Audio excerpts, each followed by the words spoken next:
I am extremely bullish on XRP.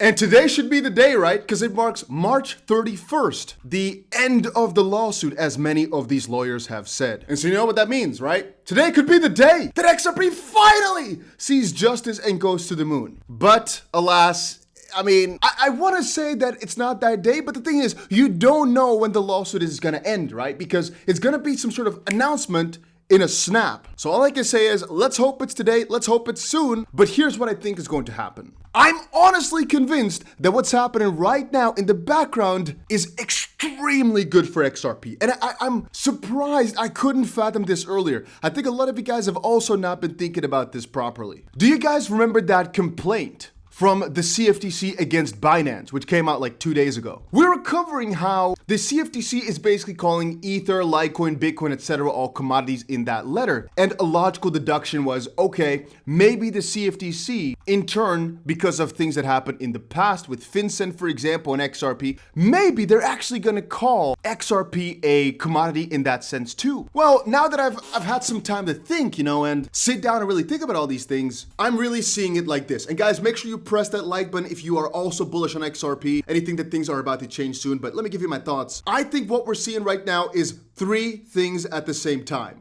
One is massive manipulation from some of these bigger companies. Honestly, we're seeing banks crash. We're seeing, in the background though, a ton of crypto adoption from these major companies. And we're even seeing guys like Elizabeth Warren start an entire anti-crypto election campaign, which is pretty wild. Part two is we're seeing the mass exodus, or rather the great incursion of cryptocurrency companies by the SEC. And that has two ways, again, partially against these crypto companies, because they're not making any rules, and partially against crypto tokens themselves. But then part three, because I think part one is that manipulation from the US banks and the fact that they're trying to push the CBDC through. Part three is this little mix of things. We have the CFTC also trying to claim crypto over the SEC, and in connection with point number one, it could just be that all these entities are also in one big scheme to all just prepare the people for some sort of CBDC, right? Take a look at what we're finding over on Twitter. The Federal Reserve just let go a little video saying their FedNow digital payment service is faster and better than traditional banking. If that's not a push for a CBDC, then I don't know. FedNow instant payments here is a precursor to what's about to come. Like I've already stated a little while ago, the SEC chair is welcoming Biden's $2.4 billion in funding, and he'll use that to fight misconduct in crypto. Isn't it funny, however, that the SEC already has all the ability and power to make public lists of thousands of entities falsely claiming to be SEC compliant?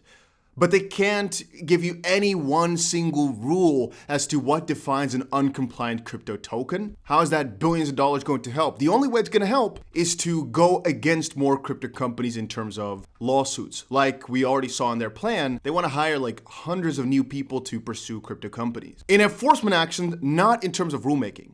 Which is honestly why this whole hearing of Gary Gensler over on April 18th is going to be so crucial. Because it's going to once and for all show whether or not he's trying to, again, if the questions are being asked right, he's doing something good for crypto in some wicked way. What I mean with that is, maybe they're going to question him properly where all of a sudden now he has no way out anymore except for to say, but we're getting to rules. And then Congress might be like, okay, so what would they be? And then he has to define something which all of a sudden Ripple can latch onto. And the point here being their approach towards crypto right now is just completely crooked, but the CFTC is fighting back. It could literally be so that in a couple of weeks here, as the CFTC goes into more and more actions, that they literally save Ripple from this crooked SEC lawsuit, as is then the CFTC versus the crypto companies versus the SEC, however, resulting in XRP being called a commodity by the CFTC. We also, however, have the CFTC slapping Mr. Gary Gensler around for what he's going to say against Congress over on April 18th. And we obviously have potentially verdicts from the CFTC action against Binance in regards to what we define as a commodity. Because I think over in the US, even though there's a lot of people against crypto, like for example, Elizabeth Warren's new campaign against crypto, there's a lot of people against it. And there's a ton of bias like this article sees.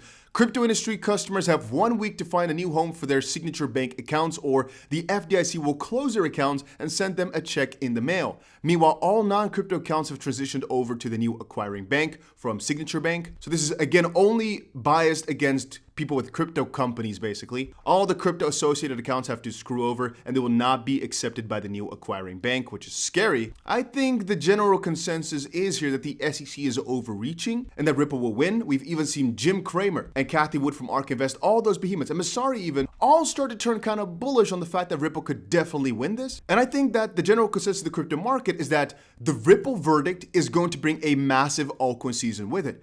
Just wanted to say here in the midst, isn't it peculiar that now that XRP is doing good again, now that they're on the verge of this all ending, all of a sudden all the tides are turning?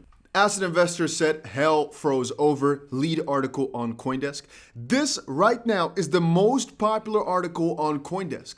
Open interest in XRP surges to 800 million as crypto traders hope Ripple SEC verdict will bring alt season. And all of a sudden you start to see all these guys talk about how indeed XRP is doing pretty well and how an altcoin season could follow next. And a little bit of the XRP community says it could be the standard not too long from now. And right now over in Korea, they're trading XRP like absolutely crazy. And one more thing, by the way, Jim Cramer said, after listening to Tim Masad on last night's show, former head of the CFTC, I would not do business with Binance, just way too sketchy.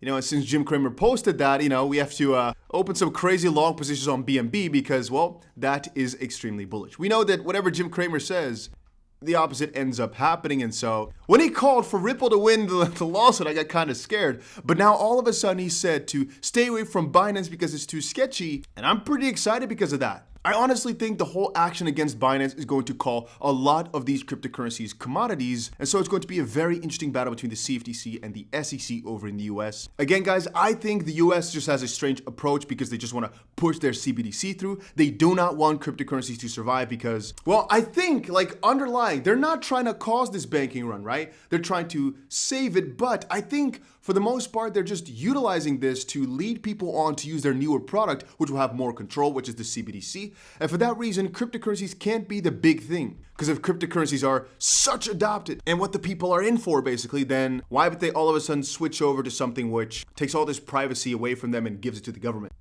Alright guys, and for this video, I've partnered up with Damex.io because these guys are pretty damn exciting. Take a look at this. They are a digital asset finance app, again, mostly based on the phone, but they also got themselves a very interesting Damex debit card. Now, for as far as I understand, the platform uses a mix of NFTs and their own Damex token, which by the way is getting listed on a centralized exchange through an IEO on April 19th.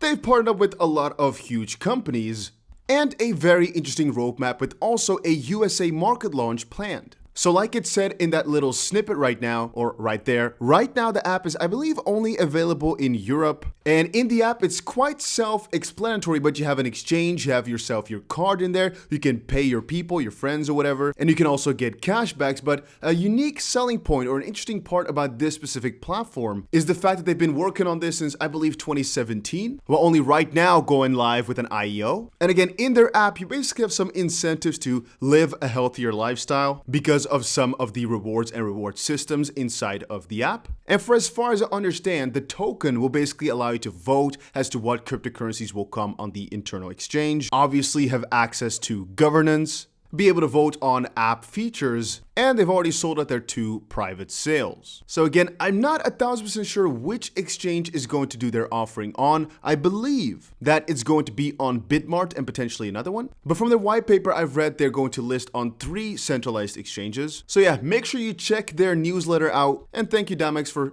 being a partner of the channel. Anyway, if you're asking me will crypto stay, the fact that a US senator has launched an anti-crypto re-election campaign says something, all right? This is the fact that underlying, this is like setting the rails. And you can talk about this in terms of XRP, in terms of a lot of other cryptocurrencies like Bitcoin even. Just know that cryptocurrencies are here to stay. And regardless of what happens in the US lawsuits and, you know, the battle of the CFTC, SEC, whatever, this stuff is growing so rapidly. And you're seeing it with all these behemoths, like for example, BlackRock and right now with Fidelity and all those guys that are building the rails at the bottom. They're just not trying to show it to you. But I honestly believe there might even be a case where the government has a ton of crypto because we know they hold a lot of Bitcoin and they're just trying to keep it down for right now. But I still mostly believe this from the banking perspective that a lot of these guys know that crypto will take over. But if they all of a sudden said, no, crypto is going to be the future, their banks would be screwed. So what option do they have? They say the banks are, or that cryptocurrencies are garbage while adopting this technology.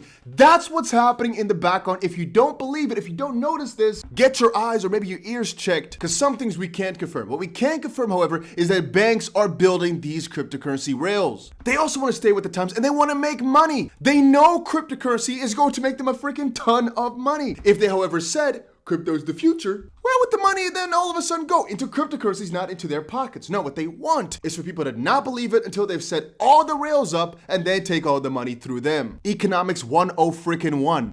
The banks are not there to help you out, because if you start thinking about how the bank system works, it's a crooked system. They're there to make money on your ass. And so why would they give you the truth? No, rather give them a lie until you can make money off of that. That's exactly the system. Anyway, that's enough truth, I think, for today. 2 things up and coming. Airdrop guide tomorrow. Stay tuned for that. Make sure you subscribe for that. And second of all is a video today talking about 2 altcoins that I'm massively buying right now. I've already let them go over in my Telegram, so if you want the quick news, check out my Telegram. In the video, all I'm going to do is dive a little bit deeper as to why I'm buying these 2 altcoins, but I think the potential for these is massive. And as I said before, guys, the majority of my time and my team's time is spent on researching. I notice some criticism sometimes in the comment section whenever I talk about my venture capital fund or what we do. It's all fine. We'll let the numbers speak in due course. All I'm saying is these 2 coins, massive opportunities. Check them out in the video later tonight or in Telegram. And I'll see you guys again in another crypto video later today. Also, if you're into AI, you might want to check out my second channel. It's called Dusty Finance. Just posted a new video about 7 insane AI tools that will blow your mind. These are just pretty awesome, especially if you're like self-employed or looking for a new job, etc. These type of tools can really help you out a lot. So check them out. Link will be nowhere. Just type in Dusty Finance or the business realm and you'll find it. I also have a ton of cool shorts on there. So yeah, check it out.